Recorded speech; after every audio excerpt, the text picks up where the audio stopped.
Hey guys, welcome back. Sports with Mano Imano. It's 5/13/19. Steve, welcome Hi, back. everybody. Welcome back to the show. So this is going to be a rarity for us to start off with the NBA, but there seems to be a lot of stuff going on in the NBA. So take it away. Now, I'd like to start off with the Warriors and Rockets game 7 at Houston. Six, I think. No, it Right? was game 7. No, game 6. Yeah. I'm sorry. Um, Steph Curry is just ridiculous. The game is in Houston. I'm home watching this thing. He doesn't have a point in the first half. Klay Thompson's carrying the load for the Warriors. At the end of the night, Thompson had 7 threes, hit a real big three. But when you watch Steph Curry in the second half, the shots that he made with guys in his face and the distance that he makes them and the swishing of the ball that goes in, it's unbelievable. And listen, we've seen this for this guy. This is no fluke. This wasn't just a hot hand night. This is the kind of player he's been for his career. I mean, we've seen Larry Bird. We've seen all these guys. But Pistol Pete, guys like that, just assassins with the outside shot. We have to put him up there, I think, as the most lethal shooter I well, think I've certainly ever top seen. top three, He's up there. no question. And but you know what? I mean, the fact that Durant was out, they were on the road, they win. Um, that makes them tough to beat. I mean, I know Portland had a big win yesterday, and McCallum came up huge, right? So if Lillard doesn't step up, that shows you that at least Portland has a couple of players. Houston has one player. That's why they couldn't get past the Golden State Oh Warriors. yeah, to Houston's credit, Chris Paul played a real good game. But I mean, let's be real here. This guy's making $35 million, Chris Paul. Oh, And Harden, what's he? He's making ridiculous money too. You got Mike D'Antoni on the sideline. They're home. Um, I don't know what else to say other than Golden State's not going to be beat. I don't care if Durant is out now or not. But back to Curry. So what was startling to me too was in crunch time the game was close, back and forth, and they showed a stat on him. So you talk about pressure. So he goes to the free throw line in the fourth quarter. They show a stat that he's made 68 consecutive free throws in the fourth quarter of a playoff game. And then he goes on to make 7 consecutive killer free throws to ice the game. So you're talking here, what, 75 consecutive free throws? His last miss in a big spot on a free throw line was in 2015. I find that to be utterly incredible. and isn't that the year that James actually the Cavaliers won before he Right, went off? right. But again, watching him just absolutely drain these big shots, it's really a pleasure to watch. It's just Oh, he's a two-time MVP, three-time world champion, and he's actually a pretty decent kid, you know. I mean, but you're right, he is lights out from downtown, man. Wow. right. So the Curry family. So this will be the first time that two brothers. So Seth Curry is on Portland, and this will be the first time that two brothers in NBA history will face off against each other in a conference final or a final. But I just really, I don't know, I am just amazed by Steph Curry. And again, the fact that Durant is out and Houston, Harden, he'll give you the 30, the 35. Chris Paul, he is a good player, but the chemistry is so lacking on that team that I was very happy that the Warriors came away in Game 6, won this game. Now they rest. I'm sure Durant will be playing.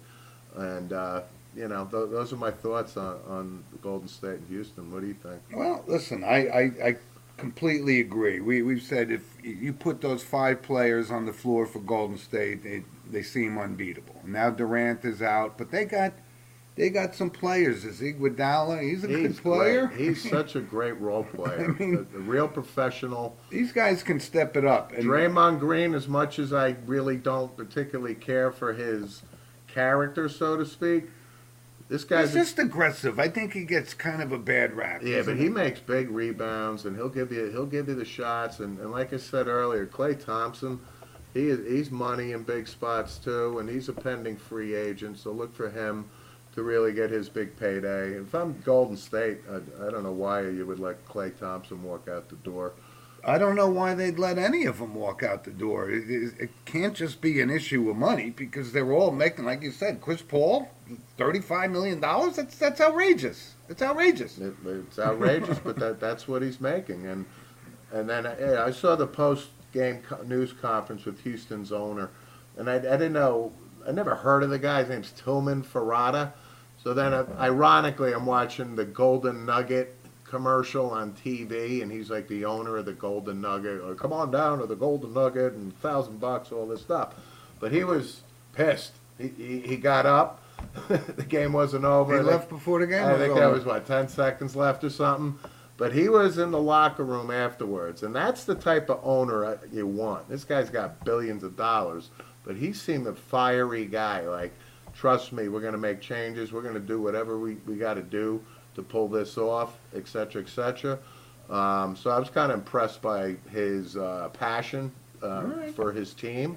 But, congratulations, Golden State. Again, we've picked them, and I'm staying by them until the season's over. But that's going to be a great series. It's going to be a really good series. I don't think it's a good matchup for Portland. But let's switch gears to the Portland-Denver game yesterday. So what are your thoughts on that?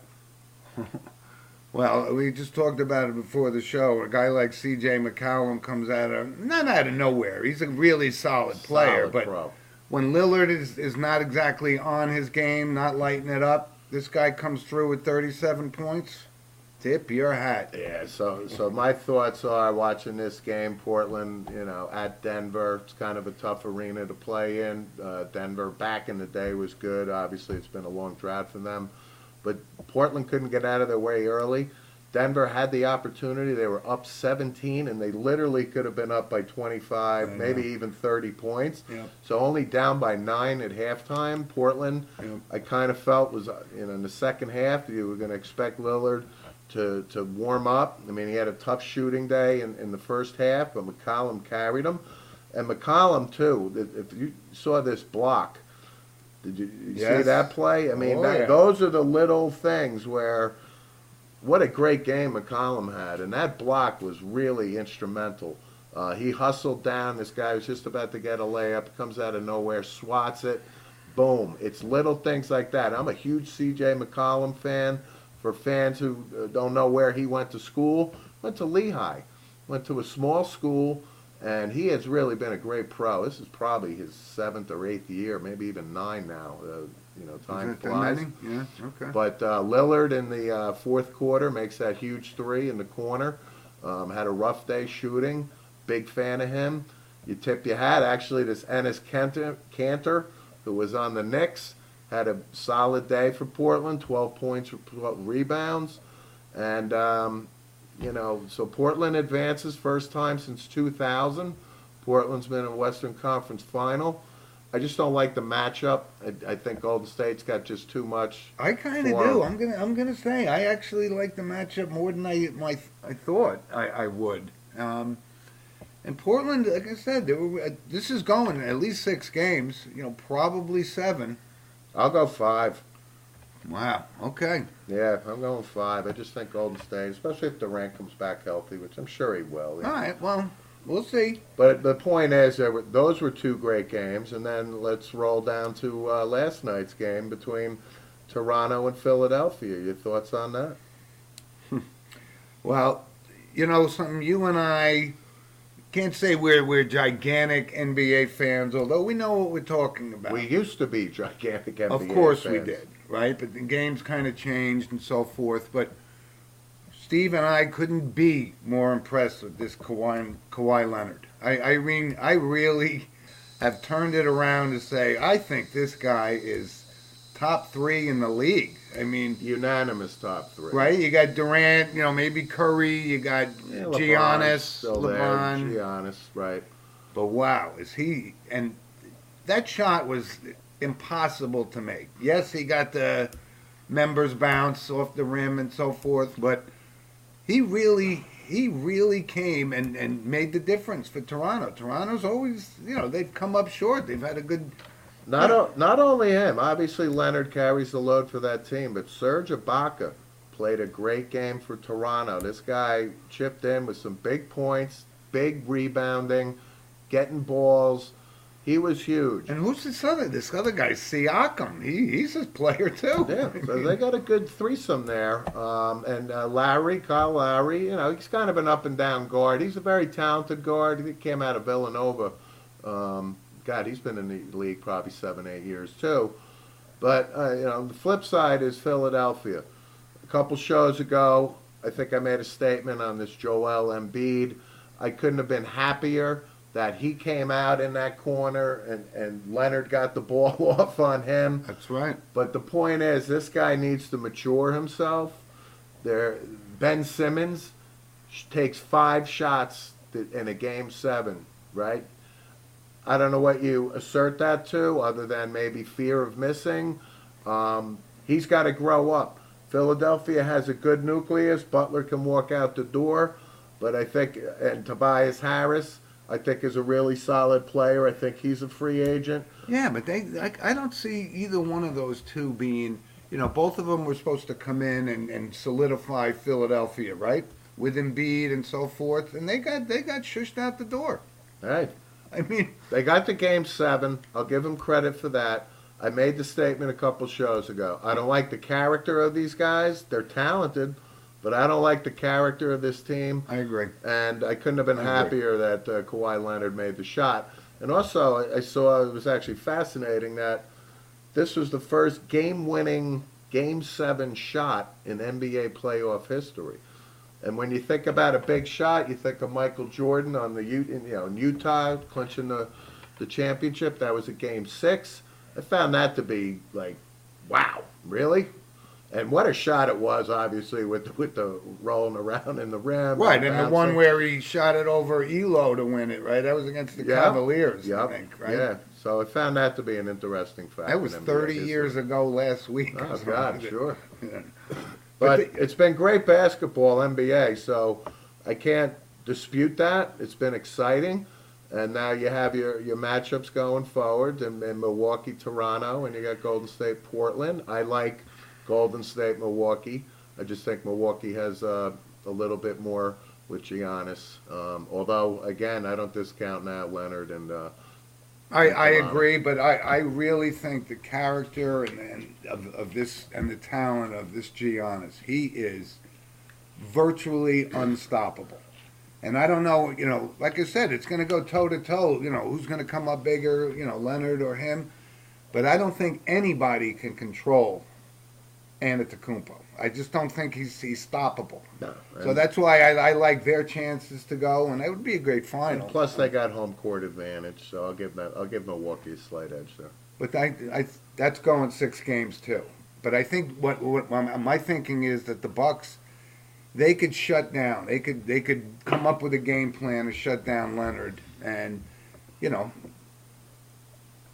we shall see. I just don't see anybody stopping Giannis. I think he is an absolute. I see. terror. I'm sticking with Golden State winning it all. I think they just. Me too. Me and you. We've never wavered on that, but it's actually been good basketball. Got to tell you. So now we move on in the NBA to. You want to talk draft lottery first, or the most ridiculous thing that's going on in Los Angeles? Well, let's wrap up the NBA with a couple of the draft lottery. I don't even want. You know what? I'm not even interested in it because 14% chance for the Knicks, 14% chance for the Phoenix Suns, and 14 for the Cavs, who now have a new coach, John Beilein. Just breaking news, left Michigan. Yeah. At 66 years old. Right. We'll see what happens with that. We've already mentioned our conspiracy theory. We'll lean that the Knicks most likely would get the number 1 pick. but we'll see how that shakes out. I'm not wavering from that one bit. Neither am I. I am not going to be the least bit surprised that Zion Williamson is in New York. Right. You know, a couple other quick things. You know, Kyrie Irving. You know what? I think the Knicks would be insane to even consider bringing him on. A, he doesn't play a full season. And B, his attitude has changed from the class act he once was to this disgruntled, bitter, angry guy. And what does he have to be angry about? I don't get it. They embraced him in Boston. I think the Knicks have no choice but to sign a Kyrie Irving because, like Okay, we well- talked about how bad it's been. It's the Knicks. Let's say they sign Kyrie Irving, and then he's out for the year with a freaking knee injury. You can bank on it. You can bank on it. So don't be surprised if he comes to New York. Let's switch gears to L.A. So the Lakers, Oh, God. their coaching search. Yeah, I got. Let me. How bad is it in the Los Angeles that we're talking about Tyrone Lue turning down the L.A. Lakers head coaching position? They said, here's 3 years. We'll give you $18 million, and you don't have to do anything. We already have a head coach. But you have to have Jason Kidd on your staff. Right. So, who does Tyrone Lue think he is to turn down that job? He is a world championship coach Oh, for the Cleveland Cavaliers. It's comedic, isn't it? Isn't it comedic? It's very comedic. And I don't know who Frank Vogel is, but Frank Vogel took it and said, "You want to pay me this kind of money?" Frank I'll Vogel take is it. not a bad coach, meaning he coached in Indiana for the Pacers. He actually did a very good job there with Paul George and those cast of characters. He went to Orlando, didn't really have the horses down there. But listen, Frank Vogel hasn't had a sniff in the NBA in a year or two, something along those lines. But it gets back to a marquee franchise, the Los Angeles Lakers. Well, I saw a stat. The Lakers were incorporated in 1948, right? Minneapolis. At Minneapolis. They've missed the playoffs 4 times up until recent memory. Until Dr. Buss died. And I think Dr. Buss died now in 2013. And the Lakers haven't made the playoffs since. That's how bad it's been in Los Angeles. So the fact that Frank Vogel is now hired as that Lakers head coach, who has to take Jason Kidd, who by all accounts was a great NBA basketball player, complete thug, Absolutely. wife beater, laundry list of indiscretions. Yep. I wouldn't touch Jason Kidd with a 10-foot pole, but you can bank the farm now that Frank Vogel will be the coach. He signed a 3-year deal. He'll get fired probably. We'll give him a year and a half, and Jason Kidd is going to be the head That coach. is of the, exactly how it's going down. That's So- exactly how it's going down. You beat me to the punch, Stephen. You beat me to the punch. But good riddance in L.A. But like I said, they'll make an effort to beef up the team with Thompson or whatever. But good luck. good luck is right. Let's move on to the NHL because there's been some really good hockey. We were just talking before the show. The Bruins, I mean, they really are taking it to Carolina already. And that's Carolina coming off a great 4-game sweep of the Islanders. I like Boston's chances. I just don't see the West being able to. The defense is too intense in Boston, and they hit hard. Boy, do they hit hard. No, I think the Boston Bruins are probably the odds-on favorite right now to win the cup. But let's backtrack to the Game 7 in St. Louis, Dallas. That was a great Game 7. It was one of the oddest games, too, because the shot differential. At one point into the third period, now this game was at St. Louis, the Dallas Stars had 4 shots on goal going into the third period. Yeah. That's unheard of. It's actually a record in the modern era of the lowest shots on goal, right? Games at St. Louis, we talked about. St. Louis hasn't sniffed the Stanley Cup in our lifetime. Ever. But there was a great story on the game winner. Goes to double overtime. This guy Patrick Maroon, this 31-year-old kid on St. Louis, hometown kid. He's been in the league. Could have signed with anybody. He wanted to be a Blue. Grew up a Blues fan. St. Louis native. Love this story. Gets the game-winning goal for the Blues. They go nuts. Love that stuff. I wanted to point out Patrick Maroon. And I was leaning toward the Stars because I thought Bishop was You was mentioned the goal. that. And you know what? Bishop had like 57 saves in that game, so you don't hang it Wasn't on his him. fault. You know? Wasn't his fault. So, it's been a great NHL playoffs as well. The record, too, is 3 games, 7 overtimes in the playoffs. That's cool. And now the conference finals are underway. So San Jose, they won game 1. They really took it to the Blues. So we'll see how that series plays out. But like you said earlier, I'm going to lean towards Boston. They're playing very well. They're sticking it to Carolina right now. And I got it. we'll see how Like I it said, plays I out. tip my hat to these hockey guys. These guys, you want to talk about warriors. Yeah. I mean, these guys, they play every other night. They put it all out. They get their teeth knocked out. They get stitches in their face.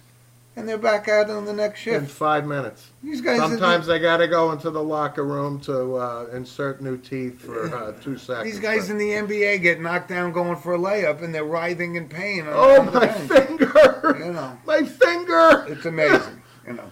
And we said this all along about the hockey season, right? And it's playing out because a lot of these series have gone 7 games. You know, the Islanders series is an exception, Yeah. losing only sweep, but they're playing almost a third of another season. They play 80 or 82 82. games. Unbelievable. Right? Exciting as hell. So we'll keep Yep. in tune on that. Looking forward to the Stanley Cup final. So we got about a week to go and good hockey ahead. Yes, sir. Yes, sir. So, listen, a couple of other things. Not much going on with baseball other than the fact that the Yankees still keep winning with a bunch of guys that you never thought they were going to produce, but they're producing. And God, I mean, I'll just make an observation from yesterday. Watching the game, rainy Sunday afternoon, in between the basketball, and the lights went out in Tampa in the Yeah, ninth strange. inning. 43-minute delay, something along those lines. Game was 2-1 going into the ninth, 3-1. right? Yep. And then who comes up? The guy I never heard of, Theo Estrada, Tayo Estrada. Now batting, right? Game's at Tampa. What's he do? Home run. Boom. Gio Urshela. Guy strikes out 3 times against Blake Snell, who's a great pitcher, by the way, on Tampa. What's he do? Ropes an RBI double down the line. Bam. Point is, these are some no-name guys we're talking about here. Yeah. Yanks are playing 600 baseball. You got Aaron Hicks is coming back tonight. Not that he is, Tommy Hendrick or anybody like that, but, Yeah. we just re-signed him. And who did we talk about was going to, don't worry about it, fans, they'll be fine. The Boston Red Sox. Yeah, and here they come. They're Here back. they come. They just broke the 500 mark. They're And then some. yeah, they're going to start cruising. Sales again. getting hot again, Yep. so no worry. It's going to be down to the wire. Yeah. But they, like I said, the Yankees, they need to get these. I don't know what's taking these guys. These guys, pull a quad muscle. They're out for a month. That's the nature of the game. Oh, I my don't know goodness, what to though. I can't understand it. It's frustrating. They're no hockey players, I'm telling you No, that. they're not. So that's enough with baseball, but it's going to Well, start no. to pick up. No, but there was an interesting thing that happened during the week last week. So Mike Fiers, pitcher for the Oakland A's, Mhm. journeyman guy, joins an exclusive club, pitches his second no-hitter, right? There's only the only active pitchers to do so currently, Justin Verlander, Max Scherzer, Jake Arrieta, Yep. and drum roll please, You got me on this one. Homer Bailey of the Cincinnati Reds. I can't believe it either, but that's a fact. But this thing about Mike Fiers was 131 pitches in today's era. Bob Melvin's the manager of Oakland. Game is going on, seventh inning, eighth inning. I'll give Bob Melvin credit for letting the guy stay in there. The guy wanted to stay in there, but in today's day and age with the Tommy Johns and all that stuff, to throw 131 pitches and get your no-hitter and join the second club, exclusive club. I think you got Cool. you got no reason not to keep him in. Oakland's not going anywhere this year. Right, You and they might as could well, care less right? if Mike Fiers basically blows his arm out anyway, right? I mean, he's got to be in his 30s anyway, that type of thing. And I saw some statistic about in the history of baseball, not just active guys that have thrown multiple no-hitters. He's got like almost the second or third highest career earned run average. So it's just how any given day a guy could find his No 15 doubt. minutes of fame. But when you compare it to a Nolan Ryan who threw, what? Seven. 7 no-hitters. Koufax, 4, Right. 3 So- or 4. Right, so there's only 3 pitchers who've had 3+ no-hitters in Major League history, and obviously Ryan leads the league with 7. Sandy Koufax That's a given. and Bob Feller. Bob So, right, 3 bona fide Hall of Fame pitchers. And the other fact was Fiers threw the 300th no-hitter in Major League history. And I think that goes back to even, pre-modern day stuff. Christy Matheson or Yeah, something way Walter back. Big Train Johnson. Absolutely. I mean, if they kept stats back then, those guys would have had 10 no-hitters each, you Oh, know? without question. So we found that to be interesting for our fans Yep. on the no-hit front. All right. Worth mentioning. Right? So, a couple other things coming up. It's going to be quite the Saturday in the sports world. So we'll start off, right, the PGA Championship Yep. out at Bethpage Black Course.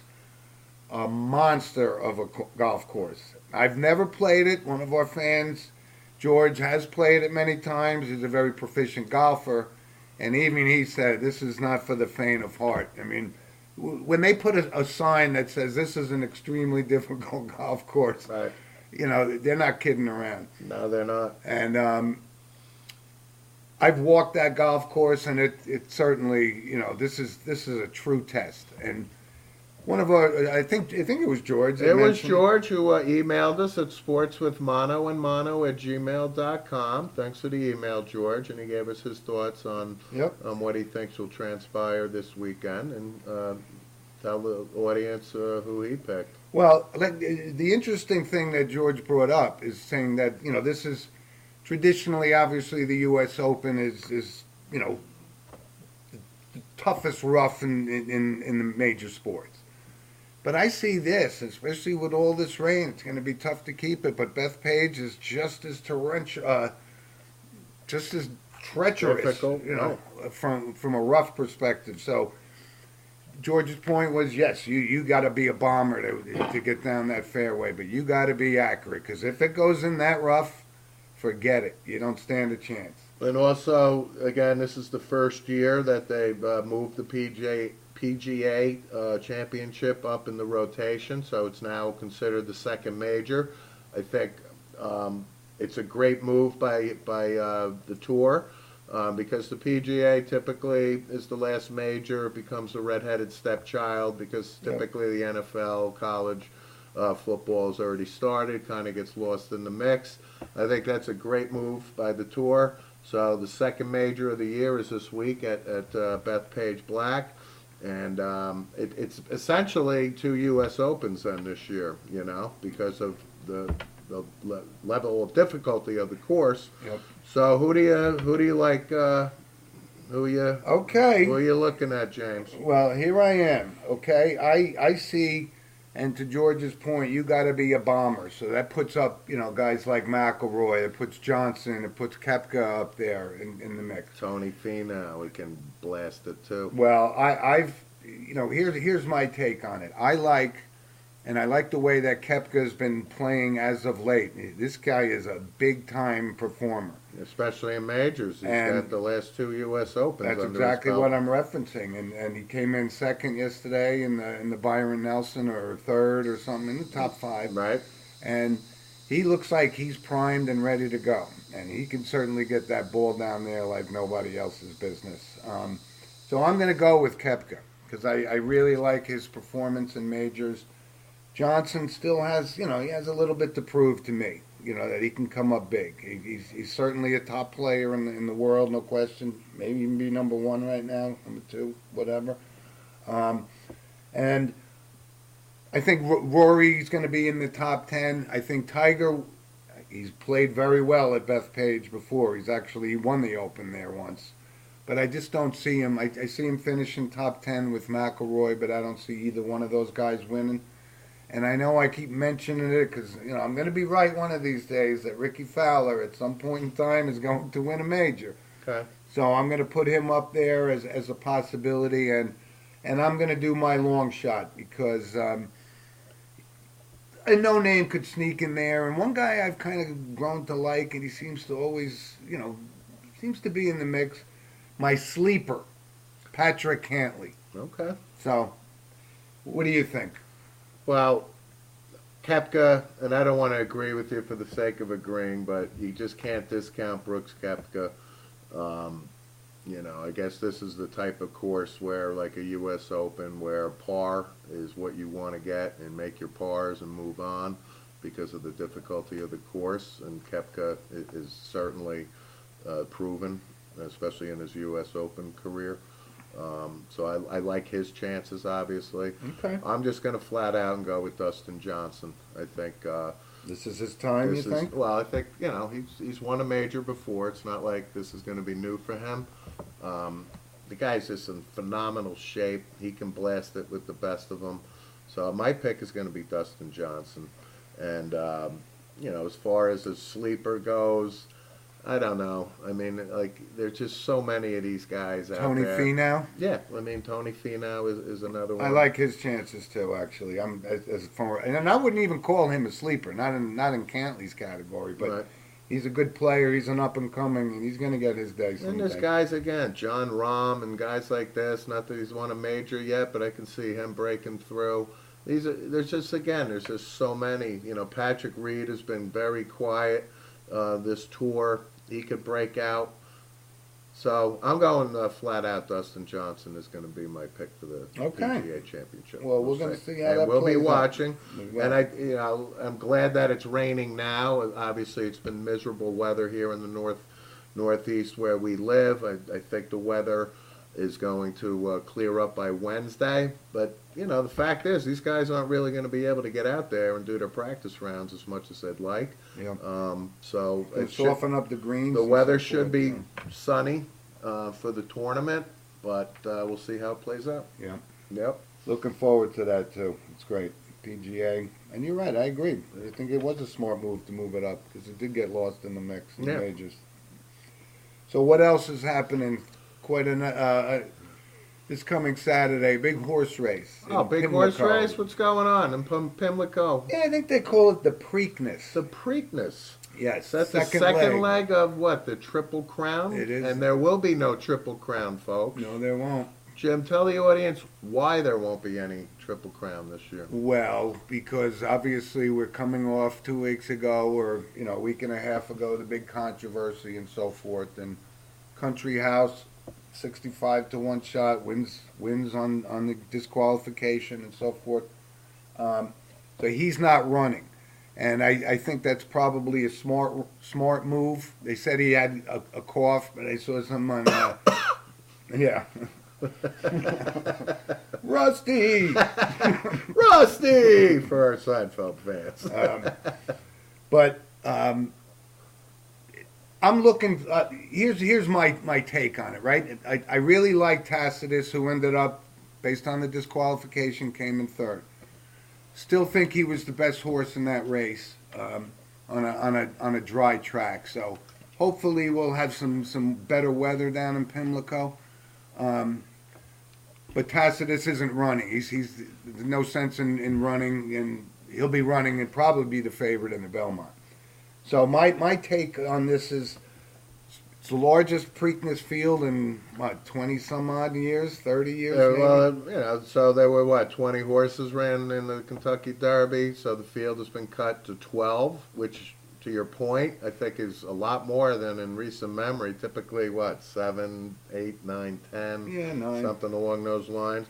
Another interesting fact on the race before you make your pick is since 1951, no horse that was on the board at the Kentucky Derby or came in, on the board, so to speak, is running in the race. Like you mentioned, Country House and Maximum Security and so on. Tacitus. So the fact of the matter is there are 12 horses running, and only 4 Derby horses that actually ran in the Derby are back in the field for this. So that being said, who do you like to win?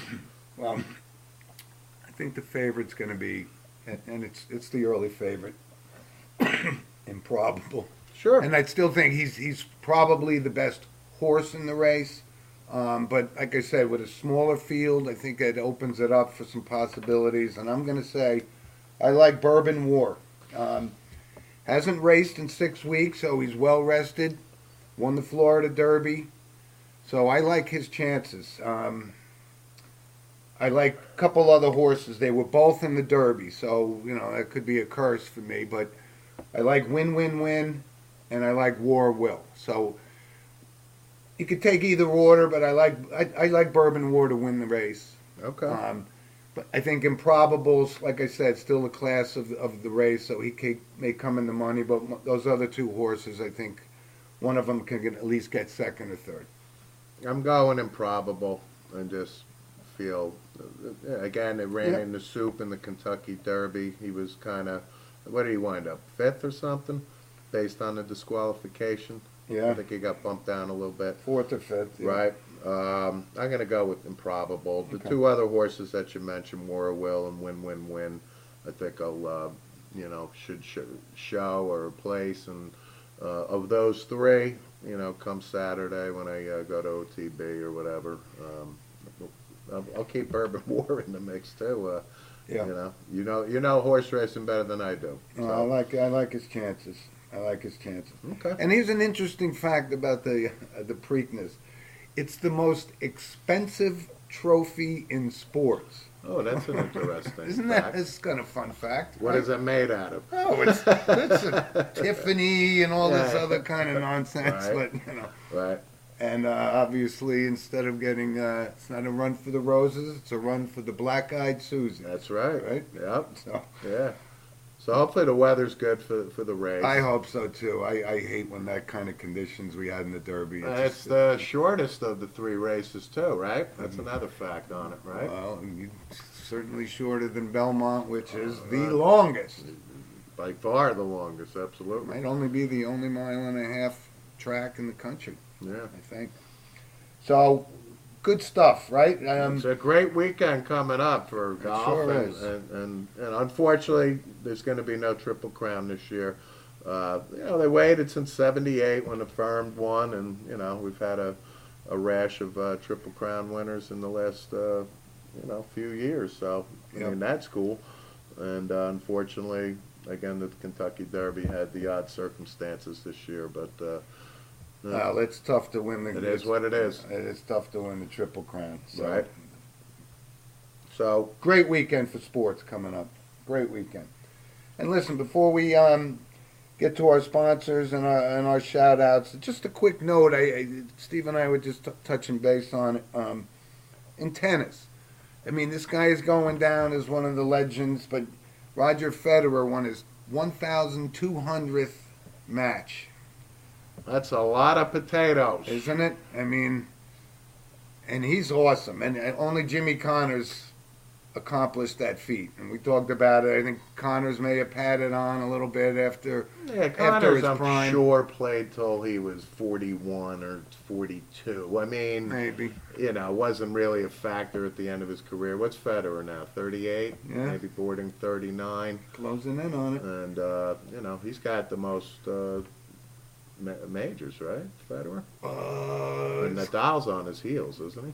Djokovic is going to end up surpassing all Eventually of he them at will, some but point. as this broadcast, I I got don't know. to say Federer. Sampras has got to be up Nah, there. Sampras has been well passed by Federer. I Has think he? Federer's got probably like 18 or 19 or something like that. Okay.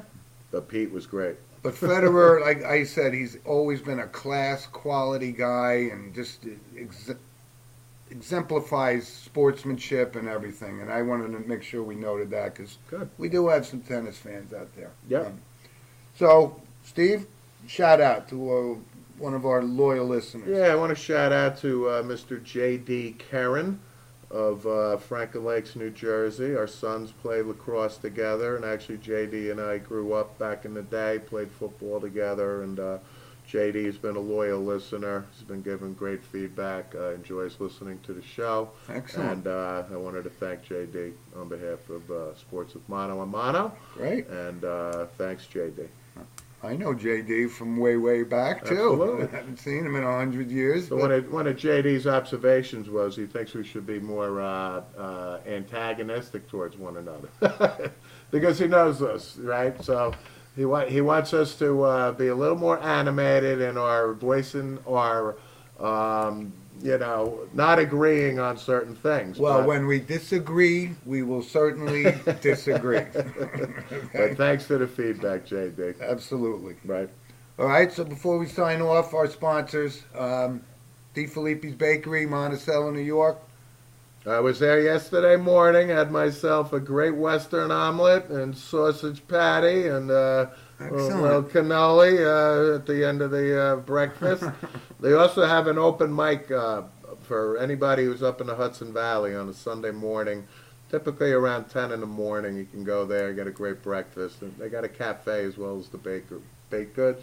So it's actually cool. They got, a couple guys with guitars and a couple mics. So Hey, there's a lot happening up in Monticello now, right? yeah, I mean, there's a new casino up there for Yeah. Resorts World. And also for our fans with kids, they opened up a water park that's going to be, yeah.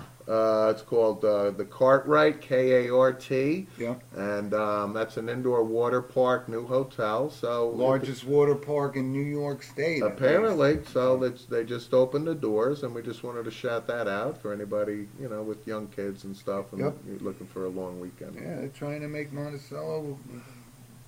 prominent once again. It was. All right, so also Coriano Trucking Incorporated.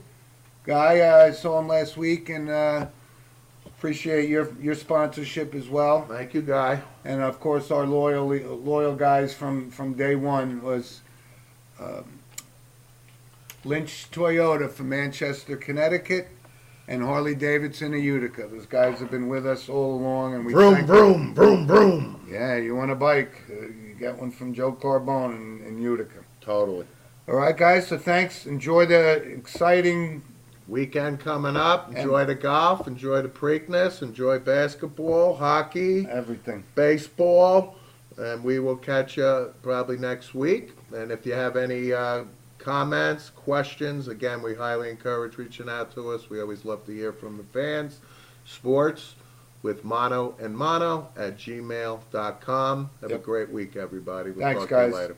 Take Bye-bye. care. Bye.